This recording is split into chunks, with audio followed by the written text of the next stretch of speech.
നമ്മളുടെ ഉള്ളിലെ അഭിഷിക്തൻ പുറത്തു വരണമെങ്കിൽ, നമ്മളുടെ ഉള്ളിലെ അഭിഷിക്ത പുറത്തു വരണമെങ്കിൽ ഒരു പെനീന അനിവാര്യമാണ്.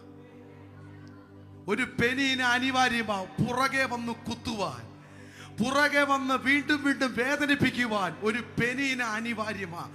നമ്മളെ ദൈവസന്നിധിയിൽ അടുപ്പിക്കുന്ന ചില പ്രതിയോഗികൾ, നമ്മെ ദൈവസന്നിധിയിലേക്ക് ചേർക്കുന്ന ചില പ്രതിയോഗികൾ, പിന്നാലെ പിന്നാലെ വന്ന് കുത്തി വേദനിപ്പിക്കുന്ന ചില പ്രതിയോഗികൾ നമ്മളുടെ ജീവിതത്തിൽ അനിവാര്യമാണ്. ഒരു പ്രവാചകൻ പുറത്തു വരണമെങ്കിൽ, ഒരു പ്രവാചകി പുറത്തു വരണമെങ്കിൽ ഭാരപ്പെടരുത്, തളരരുത്. അതിൻ്റെ അപ്പുറം ദൈവം നമ്മിലൂടെ ആഗ്രഹിക്കുന്ന ഒരു ശുശ്രൂഷകനെ, ഒരു ശുശ്രൂഷകയെ, ഒരു അഭിഷിക്തനെ, ഒരു അഭിഷിക്തയെ പുറത്തു കൊണ്ടുവരുവാൻ പല രീതികളിൽ, പല പ്രതിയോഗികൾ, പല മേഖലകളിൽ വന്ന് നമ്മളെ കുത്തി നോവിപ്പിക്കും. തളരരുത്.